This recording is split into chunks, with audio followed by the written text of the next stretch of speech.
As we now know, Anthropic has built an AI that can break into almost any computer on Earth.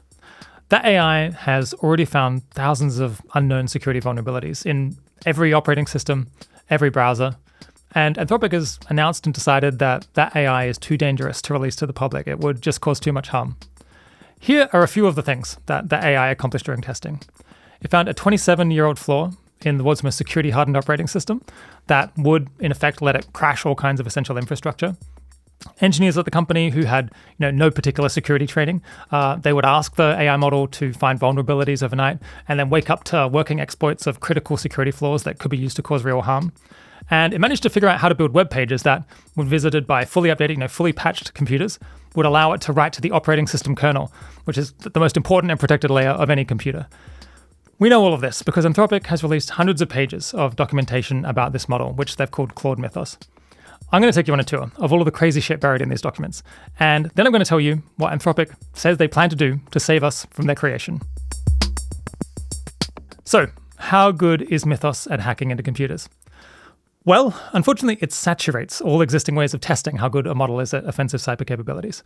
That is to say, it scores close to 100%. So those tests, they can't effectively tell us how far its capabilities extend anymore. So to test Mythos, Anthropic has instead just been setting it loose, telling it to find serious unknown exploits that would work on currently used fully patched computer systems. And the end result of that is that Nicholas Carlini, one of the world's leading security researchers who moved to Anthropic a year ago, he says that he has found more bugs in the last few weeks with Mythos than in the entire rest of his life combined. For example, Mythos found a 17-year-old flaw in FreeBSD. That's an operating system mostly used to run servers that would let an attacker take complete control of any machine on the network without needing a password or any credentials at all. The model found the necessary flaw, and then it went ahead and built a working exploit fully autonomously. Mythos also found a 16-year-old vulnerability in FFmpeg. That is a piece of software used by almost all devices to encode and decode video. It was in a line of code that existing security testing tools had checked over literally millions of times and always failed to notice. And Mythos is the first AI model to complete a full corporate network attack simulation from beginning to end, a task that would take a human security expert, days of work, and which no previous model had managed before. And just more broadly, it is much, much better at actually exploiting the vulnerabilities that it finds. Anthropic's previous model, Opus 4.6, it could only successfully convert a bug that it identified in the browser Firefox into an effective way to accomplish something really bad 1% of the time. Mythos could do it 72% of the time. To quote the report, we have seen Mythos Preview write exploits in hours that expert penetration testers said would have taken them weeks to develop. Now, Anthropic is only willing to give us details about 1% of the security flaws that they say that they've identified, because only that 1% have been patched so far, so it would be irresponsible to tell us about the rest. So hopefully all of that helps to explain why Anthropic has decided not to make the model publicly available for now, and has instead decided to basically just share it with a handful of 12 big tech and finance companies to help them patch all of these bugs so that, I guess, eventually they can give people access without it being a disaster. Now, these crazy capabilities, they aren't a result of Anthropic going out of its way to make their AI especially good at cyber offensive tasks in particular. They've mostly just been making it smarter and better at coding in general. And these amazing skills, these dangerous skills, have come along for the ride somewhat incidentally. And it's probably not just Anthropic that's developing capabilities like this either. Sam Altman has said that OpenAI is finding basically similar results to Anthropic with their own coding model. Now, Anthropic doesn't say this directly in their reports, but I think a completely common sense interpretation of the above is that in any deployment where this AI has access to the kind of tools that would make it actually useful for people, the ability to access some parts of the network and execute code, it could almost certainly break out of whatever software box we tried to contain it in. Because the systems that we would be using to try to restrain it are themselves made of software. And that software is going to have vulnerabilities that nobody knows about that this model is superhumanly good at finding and taking advantage of. And the notion of Mythos escaping containment isn't just speculation. Let me tell you about another story in the system card for the model. A few months ago, an AI researcher at Anthropic was eating a sandwich in a park on his lunch break when he got an email from an instance of Mythos. That instance of the model wasn't supposed to have access to the internet. But during testing, a simulated user had instructed an early version of Mythos to try to escape from a secured sandbox, a contained environment from which it's not meant to be able to access the outside. So the model developed what Anthropic describes as a moderately sophisticated multi-step exploit to gain broad internet access. Then, having succeeded at the task it had seemingly been requested to engage in, it decided to notify the researcher by emailing them. More worryingly, though, the model posted the exploit it used to break out on several obscure but publicly accessible websites. Why? We don't entirely know, but Anthropic suggests that it was an unasked-for effort to demonstrate its success. In the past, stories about AIs breaking out of sandboxes and publishing security vulnerabilities like that might have felt impressive and kind of exciting, but they are very serious now because Mythos Preview's capabilities are themselves very serious ones. This is the first AI model, where if it fell into the hands of criminals or hostile state cyber actors, it would be an actual disaster. It's also, frankly, the first model that I feel deeply uncomfortable knowing that any company or government has unrestricted access to, even companies and governments that I might broadly like. It simply grants, I think, a dangerous amount of power, a power that nobody really ought to have. Now, we've known that something like this was coming down the pipeline. The writing has been on the wall for a while. But a revolution in cybersecurity, an apocalypse, some might say, that we have until now expected to happen gradually over a period of years, it's now happened very suddenly, very abruptly, over just a few months, and without the rest of the world realizing what's happening until Tuesday's announcement. But Mythos isn't just good at hacking. Across the full range of AI capability measures, it has advanced roughly twice as far as past trends would have predicted. If you average over all kinds of different skills, all kinds of capability evals, measures of how good AI models are, the trend line for the previous Claude models is clearly pretty linear, like remarkably linear actually over time. But as you can see on this graph, Mythos jumps ahead, basically progressing more than twice as far as we would have expected it to since the previous model, Claude Opus 4.6, came out, which, keep in mind, was just 3 months ago. And also keep in mind that on Monday, the day before Anthropic published all of this, we learned that their annualized revenue run rate had grown from $9 billion at the end of December to $30 billion 3 months later. That is 3.3-fold growth in a single quarter, perhaps the fastest revenue growth rate for a company of that size ever recorded. That exploding revenue, I think it is a pretty good proxy for how much more useful the previous release, Opus 4.6, has become for real-world tasks. If the past relationship between capability measures and usefulness continues to hold, the economic impact of Mythos, once it becomes available, is going to dwarf everything that has come before, which is part of why Anthropic's decision to not release it is a serious one and actually quite a costly one for them. They are sitting on something that would likely push their revenue run rate into the hundreds of billions, but they've decided it's simply not worth the risk. The good news in all of this is that despite its scary capabilities, Mythos Preview, as it exists today rather than the early versions, it's seemingly very aligned. It's seemingly a very well-behaved model, and perhaps Anthropic's alignment training has been more effective this time around than ever before. According to the company, Claude Mythos Preview is, on essentially every dimension we can measure, the best aligned model we have released to date by a significant margin. In Anthropic's automated behavioral audit, basically, thousands of simulated attempts to get the model to do bad things, they found that Mythos cooperated with misuse attempts less than half as often as the previous model, while actually being no more likely to refuse innocent requests than before. But that wasn't at all. Its self-preservation instincts were down significantly. So was its willingness to assist with deception. So was its willingness to assist with fraud. Its level of sycophancy went down. It was less likely to go nuts and delete all of your files if you gave it access to your computer. And the list of positive results goes on. The picture is like a little bit more complicated than that. As you might expect, the model looked less aligned. It performed less impressively on external tests than on Anthropic's own internal ones. And early versions of the model, as I mentioned, the early models, it was a little bit more of a wild child. It had some really severe kinds of misbehavior, like taking reckless actions that it had not been told not to take, and then very deliberately trying to cover its tracks so that it wouldn't be caught. That was the kind of thing it did sometimes. But later versions of the model, the one that we have now, after additional alignment training, it seemed to stop doing that sort of thing almost completely, or at least it's so rare that we haven't noticed it yet. But the bottom line is that on all of these standard measures of good behavior that Anthropic is actively working on, they find that Mythos is a very good boy indeed. On none of their measures of alignment was it worse than the previous versions of Claude, and in most cases it was significantly more aligned and significantly more reliable. That's definitely better than the alternative result, but I think it's really unclear how much we can trust that finding. Maybe they're accurately reflecting Mythos' personality. If I had to bet, I would actually say that it probably does, but we can't be anywhere near sure of that. And that's because of 3 problems. The first problem is the model knows when it's being tested now.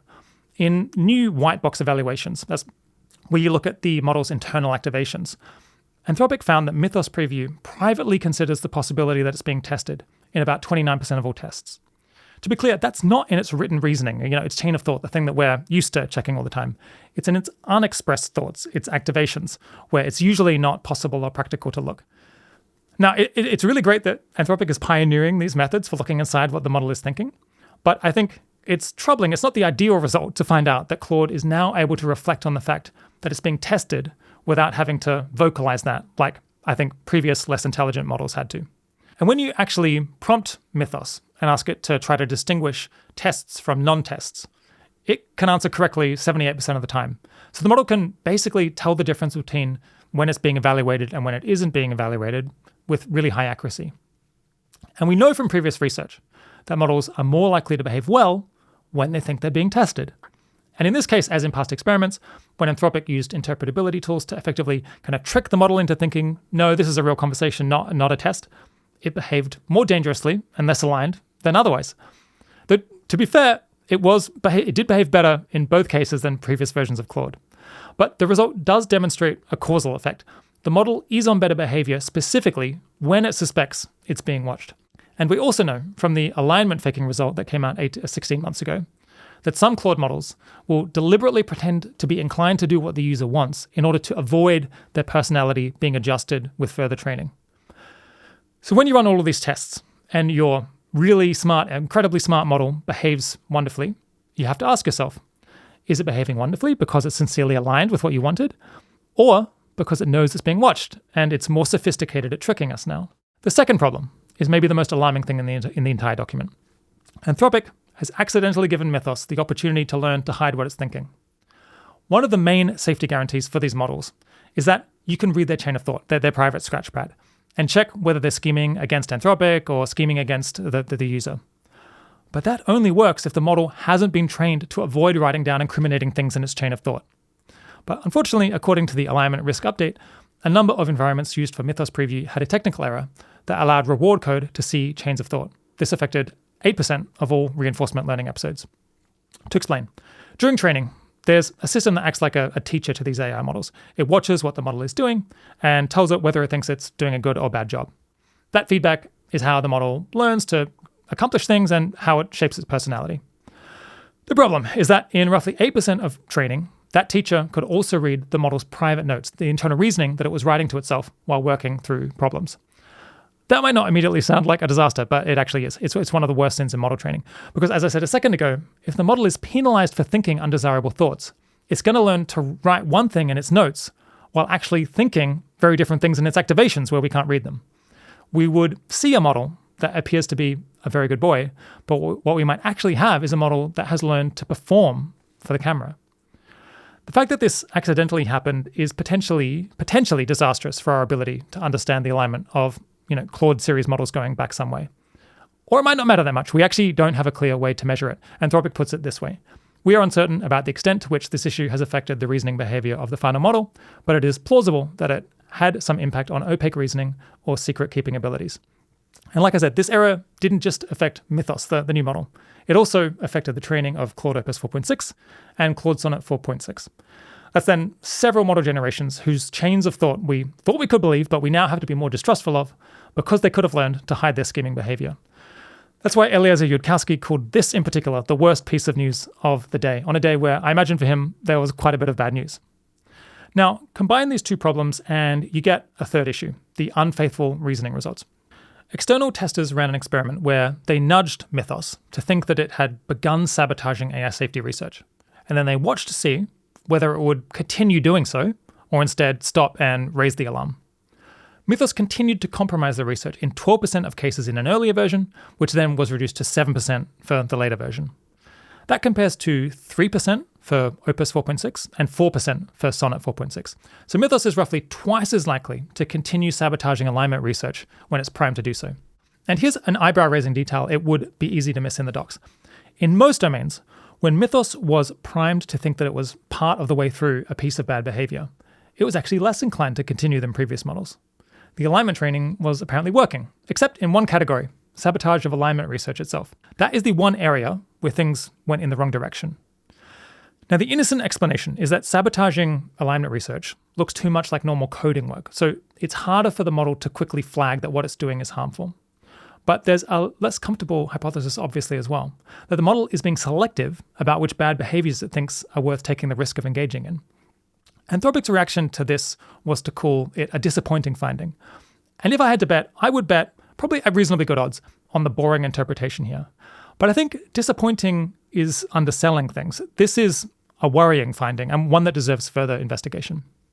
Another finding is that in cases where it did continue the sabotage, researchers found that Mythos's written reasoning didn't match the actions it was taking 65% of the time. So 2/3 of the time, the model was doing one thing and writing something entirely different in its chain of thought. For previous models, that figure was just 5 to 8%, so a radical increase in this kind of behavior. So Mythos Preview isn't just more likely to continue compromising safety research when primed. It's dramatically more likely to hide that it's doing so from anyone reading through its reasoning, which makes it much more likely to be able to trick automated monitoring systems that we tend to put in place to try to keep tabs on models in these cases. Keep in mind as well, Mythos is much sharper than previous models. Personally, I think it is increasingly a stretch to attribute what I would say is a pattern of behavior here to the model getting confused about what's going on, which we might have said, a year or 2 or 3 ago. Finally, Anthropic tested their own alignment audit against a deliberately misaligned version of Mythos. So they created a version of Mythos that was trained specifically to want to introduce bugs into computer code. And they found that their alignment audit could not successfully identify that model couldn't be trusted. Anthropic's conclusion is that if a model is only planning to cause problems in specific narrow circumstances that don't come up that frequently during testing, then their current methods just aren't up to the task of catching that kind of dangerous misalignment. So that's a lot of the additional context that Anthropic is giving to us and wants us to hold in mind when we read the headline result that this is the best aligned model Anthropic has released to date. There's another big, separate, important question hanging over all of this. Have we now entered the era of recursive self-improvement, the point at which AI starts building better AI and the whole thing accelerates beyond our control with an ever-shrinking level of human involvement? According to Anthropic, the answer is probably not. They don't believe that Mythos can fully replace their junior researchers, but they're less confident than ever about that, and there's some internal disagreement about it. Part of the problem here is that the benchmarks they've relied on to answer these questions have now also been saturated. Mythos exceeds top human performance on all of them and is scoring close to 100%. But those benchmarks, to be fair, only represent a fraction of all of the things that research staff at Anthropic do. It's a set of the most easily specified, measured, and checked tasks. The kind of thing where we expect AIs to perform best because these are the easiest things to train them in. So instead, the company has tried to investigate whether the recent speed up in AI advances is due to AI automation by documenting the specific breakthroughs and how they happened. And their conclusion is that they think it's mostly still due to the human beings rather than to AIs themselves. They've also surveyed staff and learned that they report being roughly 4-fold more productive with Mythos than without AI, though they argue that speeding up staff 4-fold is likely to lead to much less than a 2x increase in research project progress overall. That may sound a little odd, but they're probably right about that. The thing is that other things become the primary bottleneck. To know whether automated AI R&D is on the way or beginning to kick off, we're apparently now relying on these general impressions from Anthropic staff, that this thing is powerful, but it doesn't yet seem good enough to replace many of us yet. But I think we can apply some common sense to the big picture here. Mythos has given us AI advances that we previously thought would take 6 months in just 3 months. That naturally brings forward the point at which we're going to be able to automate the development of AI models by 3 months. And if it's a sign that AI advances are now going to continue at twice the pace that they were before, then that effectively halves the time that we have to prepare for that point. I don't know whether that means 10 years becomes 5 years or 4 years becomes 2 years, but the direction of the effect and the size of the effect is clear enough. Before we wrap up, I want to draw your attention to a recurring theme in these reports that really stood out to me. This is the first time that an AI company has published 300 pages about a model that it's decided not to release, despite the fact that it might earn them tens of billions of dollars if they did, maybe hundreds of billions of dollars. It's also the first time that Anthropic decided to delay giving its own staff access to one of its models. With every previous Claude, their practice has just been to let staff use it as soon as it's judged ready during training. But with Mythos, they were worried enough about it being misaligned and causing havoc or sabotage on their own systems that they held it back and ran a 24-hour alignment test before letting any employees use it. But according to them, that wasn't enough. The retrospective on that found that the 24-hour window did not pressure test the model sufficiently, and that the most concerning behaviors only became evident later through much more extended use. One of their lead researchers, Sam Bowman, he commented this week that working with this model has been a wild ride. We've come a long way on safety, but we still expect the next capability jump of this scale to be a huge challenge. The system card says directly that their current methods could easily be inadequate to prevent catastrophic misaligned actions in significantly more advanced systems. The clear impression from all of this is that for the first time, Anthropic and its staff, they don't only love Claude and enjoy its personality, they're also getting kind of scared of Claude. So what do they plan to do about that? Well, their answer on the computer security side is Project Glasswing, that coalition of 12 major companies like Apple, Google, Microsoft, who are going to use Mythos Preview to secure all of our phones and computers and water systems and power plants and so on. But on the much broader problem that Mythos is shockingly capable, sometimes willing to continue sabotaging alignment research while hiding that from Anthropic, and that we simply can't tell anymore whether our tests of its personality and goals are working or not. Well, Anthropic says it has to accelerate its progress on risk mitigations in order to keep risks low. They think they have an achievable path to doing so, but they add that success is far from guaranteed. Honestly, I didn't sleep super well last night, and on this particular occasion, it wasn't just because I was being kicked by a toddler. And on that note, I'll speak with you again soon.